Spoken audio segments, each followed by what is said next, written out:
Esses últimos capítulos de Boku no Hero Academia me deixaram muito tenso, muito triste, muito agoniado por tudo que aconteceu com o Tenko, a maneira como ele virou Shigaraki, como ele teve um mestre, só que ao contrário.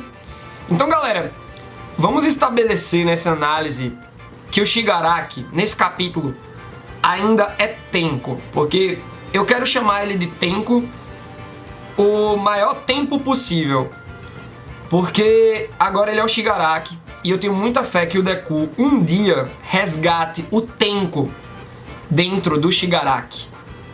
Porque quem é o Shigaraki, na verdade? É o All for One. Então vamos analisar, vamos teorizar e vamos agora.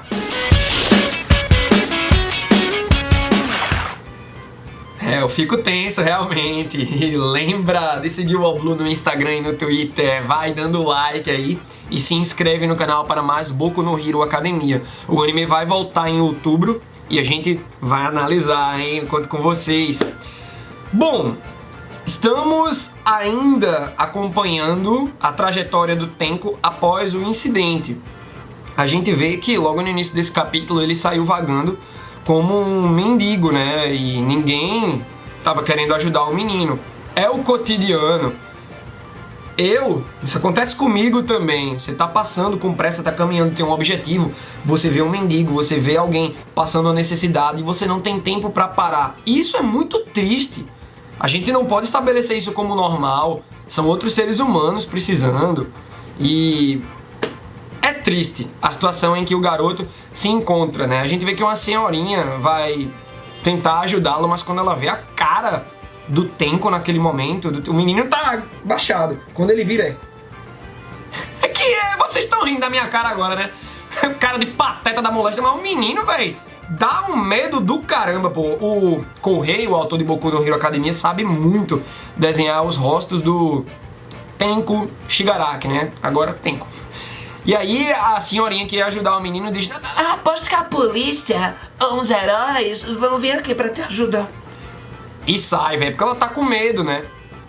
Nesse momento, o Shigaraki, no presente, ele tá se relembrando de tudo, né?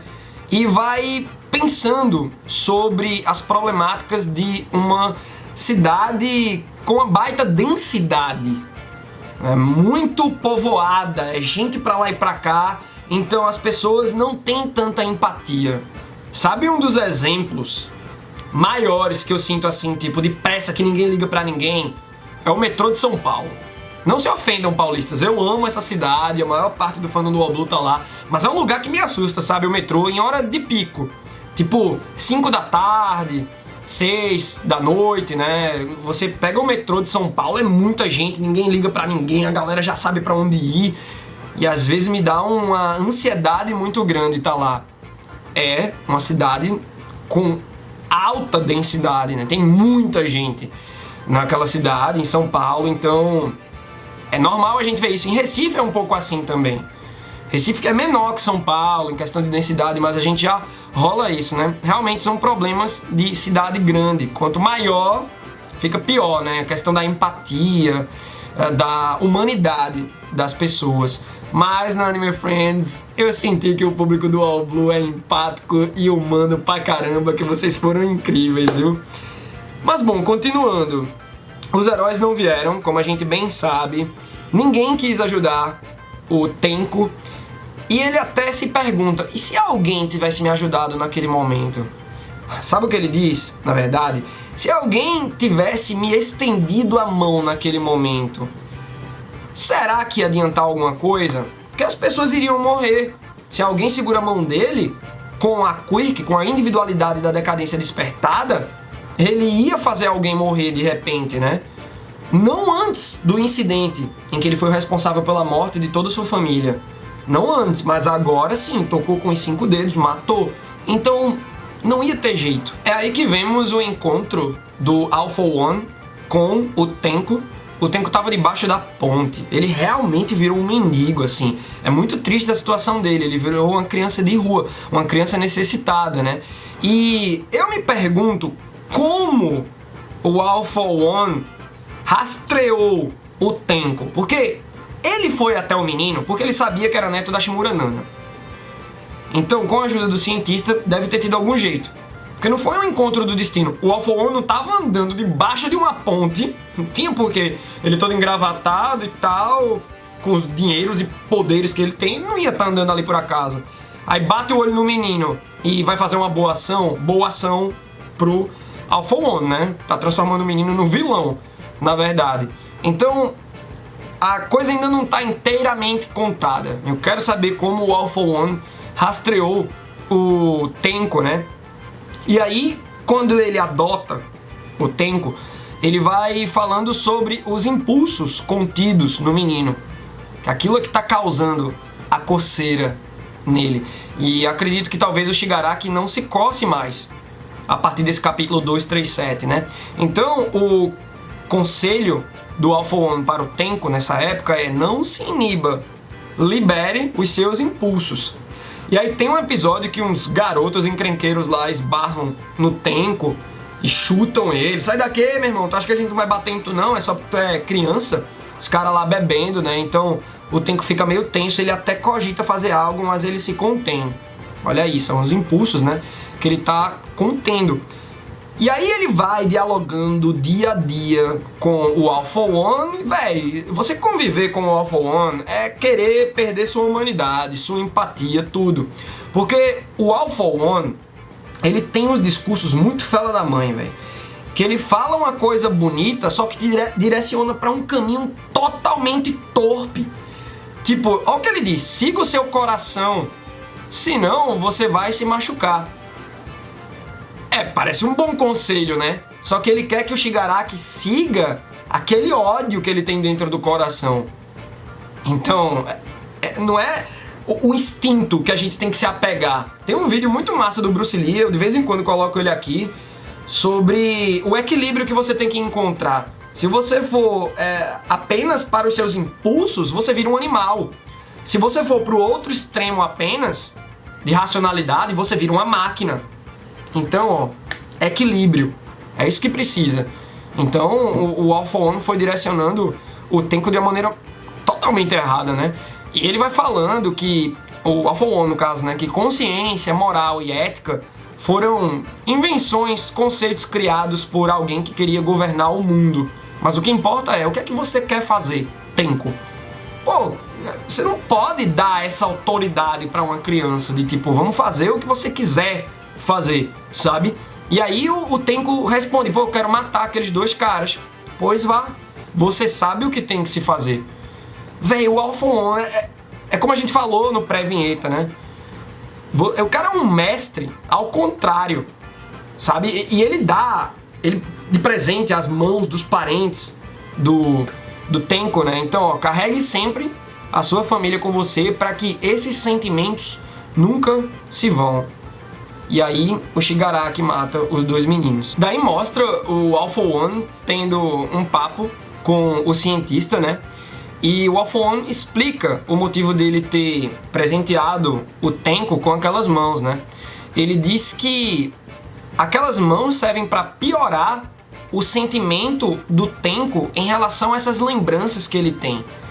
Então essas mãos, até hoje, até esse momento em que o Shigaraki está enfrentando o Redestro, estavam só acumulando ódio do Shigaraki. Ele subconscientemente estava segurando a sua quirk, a sua individualidade, para o extremo potencial dela, que a gente deve ver no capítulo 238, viu? Mas dessas teorias para os próximos, a gente fala já já. Então, ao colocar essas mãos, o All For One está se dispondo a cultivar o Tenko, a se transformar no Shigaraki. E ele diz que esses passos são os primeiros até o Shigaraki virar o símbolo de medo e destruição, que eu acredito que é a partir do capítulo 238, 239 que isso vai acontecer. E é louco quando a gente vê o outro lado, né? Porque o Deku também quer virar um símbolo, o símbolo da paz. Então, galera, eu prevejo muito o final de Boku no Hero Academia ter o All For One como vilão final, mas antes, com certeza vai ter alguma batalha do Deku contra o Shigaraki, em que o Deku salve o Shigaraki e depois Deku e Tenko lutem juntos contra o All For One. Esse capítulo foi todo impressionante, mas essa parte do batismo, por assim dizer, foi muito impactante pra mim, sabe? É o verdadeiro nascimento do Shigaraki, porque ele tá mudando de nome agora, mas não só por isso, é porque ele foi comprando esses conceitos do All For One e agora se entregou de vez, né, a todo esse discurso de ódio, de intolerância, de destruição. E o All For One, além de ter presenteado o Shigaraki com as mãos dos seus parentes mortos por ele também presenteia o Shigaraki com as mãos dos garotos, velho, do beco, que foram as primeiras vítimas, né? Tipo, a família foram vítimas por acaso. O pai não, né? O pai, o Shigaraki já foi pra cima, mas foi um meio termo. Ele não queria, mas no meio do processo queria. Só que esses garotos, ele tipo, foi ensinado pelo All For One. Vai lá e faz o que tu quer. Segue o teu coração. Não tem como você entender ou apoiar o lado do All For One. O cara é ruim. Sabe o conceito de você ser mal, ruim? Esse é o vilão de Boku no Hero Academia. Não tem área cinzenta com o All For One. Ele é ruim até o talo, pô. E aí ele nomeia o Tenko como Tomura Shigaraki. Tomura vem da palavra Tomurau, que significa luto ou pesar, né? Que vem da tristeza perante a morte, quando você lida com a morte, né? E Shigaraki é o sobrenome do All For One. Galera, a revelação disso foi muito importante pro futuro, porque quando a gente ouvir esse nome, não vindo do All For One ou não vindo do Shigaraki, a gente já vai fazer o elo. Daí o flashback acaba e voltamos pro tempo presente. O Shigaraki ainda tá lá encarando o Redestro, que se prepara para mais um soco. O Shigaraki, ele não encara mais o seu passado como uma tragédia, ele vê aquilo como a base para tudo que ele queria se tornar. E aí a gente vê o Gigantomachia que chegou na cidade avançando, destruindo tudo. Ele tá indo em direção ao Shigaraki de uma maneira imparável. É tipo fanático dos X-Men. É absurdo, pô, o modo como o Gigantomachia tá se movendo, né? O Mr. Compress, ele até analisa o Gigantomachia e diz, pô, ele não tava lutando a sério com a gente. E essa frase do Mr. Compress dá um hype, porque a liga inteira tava sofrendo dificuldade com o Gigantomachia e o cara não tava lutando a sério, pô. Daí toda a liga dos vilões tá preocupada com o Shigaraki, porque o Gigantomachia tá indo pra cima dele. A Toga tá desmaiada, né? O Twice, ele tá preocupado de longe. O Dabi tá no meio da luta dele, né? O Mr. Compress até pede pro Dabi finalizar a luta. Não é assim, né? Mas os mais preocupados mesmo que eu senti foram o Mr. Compress e principalmente o Spin, né? Pô, o Spin é o mais preocupado com o Shigaraki. A gente tava analisando o comportamento dele de uma outra forma no início desse arco. E agora ele já tá mostrando uma outra faceta, né? Só que aí no final do capítulo o Shigaraki destrói as mãos. Ele tirou aquela trava, ele foi acumulando ódio naquelas mãos, só que agora ele vai liberar esse ódio. Então acredito que ele vai apresentar um ponto mais forte da quirk dele. A gente já notou uma evolução da quirk dele durante esse arco, mas agora ele vai mostrar uma evolução plena. Eu acredito que ele vai matar o Redestro e meio que domar o Gigantomachia de uma maneira até que fácil, impressionando a liga inteira. Imagina o Shigaraki só mandando um poder, o Gigantomachia sentindo a destruição e não, pera, calma, vamos conversar. Então ele agora vai respeitar o Shigaraki e a Liga dos Vilões vai ter acesso a todo o arsenal do cientista. Quero saber os comentários de vocês, hein? Deixa a tua opinião aí embaixo no guia de comentários. Lembra que hoje tem live às 20 horas aqui no YouTube pra gente falar mais de Shigaraki, Boku no Hero Academia. E até a próxima!